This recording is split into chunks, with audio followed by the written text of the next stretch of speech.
সুপ্রিয় দর্শক, আসসালামু আলাইকুম। আজকে দেখানোর চেষ্টা করছি আসলে ব্যবসা এমন একটা জিনিস যেখানে আছে বরকত। তো সেই ব্যবসাকে কেন্দ্র করে একজন মসজিদের ইমাম, উনি ইমামতির পাশাপাশি সারা বছরই ব্যবসা করে, কিন্তু সিজনাল অনুযায়ী যখন যে সময়ে যে ব্যবসাটা কার্যকর সেই ব্যবসাটাই উনি করে। যেমন গতবার গেছে শীতের সময় উনি কাপড়ের ব্যবসা করত, এখন রোজা, আজকে পহেলা রমজান, সেই রোজাকে কেন্দ্র করে, রমজানকে কেন্দ্র করে আজকে উনি একটা খেজুরের ব্যবসা শুরু করছে। তো এখান থেকেই উনি আসলে মোটামুটি যে আয় রোজগার করে তা দিয়ে ওনার পরিবার স্বাচ্ছন্দ্যে চলে যায়, এবং এখান থেকে অনায়াসে মাস শেষে 20 থেকে 30 হাজার টাকা আয় রোজগার করা সম্ভব আসলে ধৈর্য ধরে থাকলে এবং ব্যবসা সেভাবে করতে জানলে সবকিছুই সম্ভব। শুধু দরকার আপনার পরিশ্রম এবং সময়। আসসালামু আলাইকুম, কেমন আছেন? আলহামদুলিল্লাহ, ভালো আছি। আপনার নাম কি? আমার নাম হাফেজ মোহাম্মদ ফজলুর রহমান। নিজ জেলা কোথায়? আমার জেলা হচ্ছে চাঁদপুর 1 কচুয়া থানা। আপনি কত সালে ঢাকা শহরে কাজের উদ্দেশ্যে এসেছিলেন? আমি কাজের উদ্দেশ্যে না, আমি স্টুডেন্ট থাকা অবস্থায় ঢাকায় ঢুকছি। তখন 96 সালে আমি ক্লাস 5 পাস করার পর ঢাকাতে আসছি। আইসা তারপরে আমি হাফিজি শেষ করছি। ঢাকা আসার আগে আপনি কি কাজ করতেন? আমি অ্যাকচুয়ালি গ্রামে কোনো কাজ করিনি, পড়াশোনায় করতাম, স্টুডেন্ট ছিলাম। আমি ঢাকায় আমার কাজের শুরু, আমি সর্বপ্রথম আমি একটা মসজিদের খেদমত নেই, পুরান ঢাকা বংশাল। সেখান থেকে এই পেশায় কিভাবে আসলেন, এই ব্যবসায়? সেখান থেকে এই পেশা আসা বলতে, আমি মসজিদের পাশাপাশি মোটর পার্টসের ব্যবসা করতাম। তো একজন প্রতারকের পাল্লায় পরে আমি ওই ব্যবসায় আমি টাকা লস খাই। তারপরে আমি আবার আরেক জায়গায় গিয়ে নতুন করে চাকরি নেই, প্লাস ওখানে ইলেকট্রনিক ব্যবসা করি, ওটা তো আমি মার খাই। তারপরে আমি এলাকা ভিত্তিক, যেমন কদমতলী থানা রায়েরবাগে তাও একটা মসজিদের চাকরি নেই, ওখানে আমি তেমন একটা ভালোভাবে স্বাবলম্বী হতে পারিনি। বিধায় আমি এখানে এখন বর্তমানে এখানে একটা মার্কেটে 4 ওয়াক্ত নামাজ পড়াই, জোহর, আসর, মাগরিব, ইশা, আর তারাবিও পড়াই। পাশাপাশি আমি এখানে গুলিস্তানে বঙ্গবন্ধু এভিনিউ, সাবেক বঙ্গবন্ধু এভিনিউ, বর্তমান হচ্ছে আপনার শহীদ আবরার ফাহাদ এভিনিউ, এখানে শীতের দিন আমি শীতের মালামাল বিক্রি করি, গার্মেন্টসের মাল, গরমের দিন গেঞ্জি বিক্রি করি, আর হচ্ছে রোজার মাস আসলে আমি খাজুর বিক্রি করি। গত রমজানও আমি খাজুর বিক্রি করেছি এখানে, আলহামদুলিল্লাহ ভালো সাড়া পেয়েছি।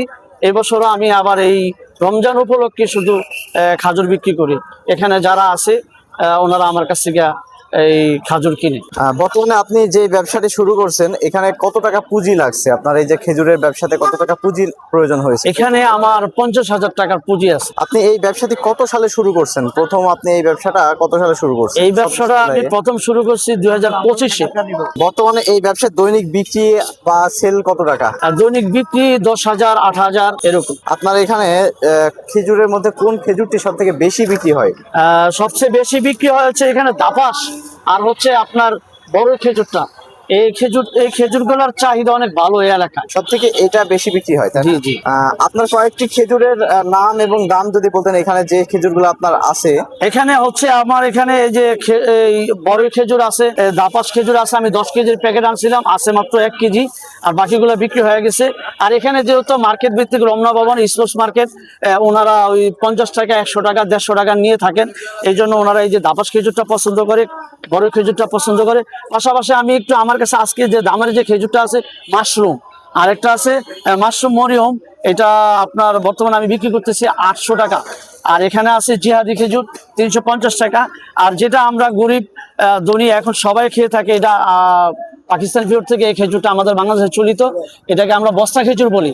এটা আমি বর্তমানে 250 টাকা করে বিক্রি করতেছি। এই সমস্ত খেজুরগুলো আপনার এখানে পাওয়া যায়? জি। বর্তমানে এই পেশা থেকে বা এই ব্যবসা থেকে আপনার আসলে আয় কত টাকা হচ্ছে? যেটা বেচা বিক্রি হয়েছে সেখান থেকে আয় কত টাকা হচ্ছে আপনার? আয় কত টাকা? এইভাবে গড় মিলাতে গেলে মনে করেন যে 500-1000 টাকা আসে রেগুলার। আবার হ্যাঁ, আবার মাঝে মাঝে দেখা গেছে যদি কোনো বন্ধু বান্ধব পরিচিত কোনো লোক অর্ডার দেয়, তাহলে ওই ক্ষেত্রে দেখা গেছে একটু বেশি আসে। এই ব্যবসা থেকে আপনার ভবিষ্যৎ পরিকল্পনা কি আছে? এই ব্যবসা থেকে ভবিষ্যৎ পরিকল্পনা, আসলে এটা তো আমার প্রফেশনাল ব্যবসা না, আমি এখানে মার্কেটে নামাজ পড়াই বিদায় এখানে পাশাপাশি কিছু ব্যবসা করি। আপনার এই ব্যবসা প্রতিষ্ঠানে কোন লোকেশনে আসলে, কোন ঠিকানায় আসলে আপনাকে পাওয়া যাবে?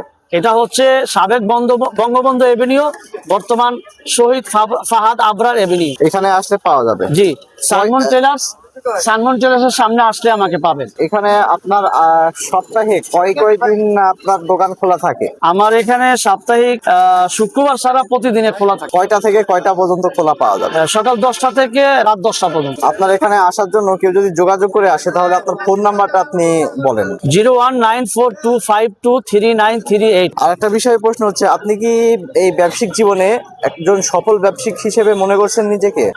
এটা তো আসলে আমার প্রফেশনাল না, এই জন্য আমি আর কি সফলভাবে নিচ্ছি না। যদি মনে করেন যে আরো ভালো পজিশনে আমি দিতে পারি তাহলে হয়তো বা সফলভাবে নিতে পারবো। আপনার কাছে লাস্ট প্রশ্ন হচ্ছে, যারা নতুন ব্যবসা শুরু করতে চায় তাদের উদ্দেশ্যে যদি আপনি কিছু একটা বার্তা দিতেন। আমি তাদের নতুনদের উদ্দেশ্যে একটা বার্তা দিব যে ঘরে বসে না থাকে কি করব এরকম না ভাবতে কিছু একটা নিয়ে নেমে পড়ো, ব্যবসা করো। ব্যবসা আল্লাহ পাক আল্লাহ রাসূল বলছেন 90% বরকত দিয়েছেন। আমি সবাইকে আহ্বান করব, সবাই কি করছি এটা এরকম না ভেবে কিছু একটা নিয়ে নেমে পড়ো, উদ্যোক্তা হও।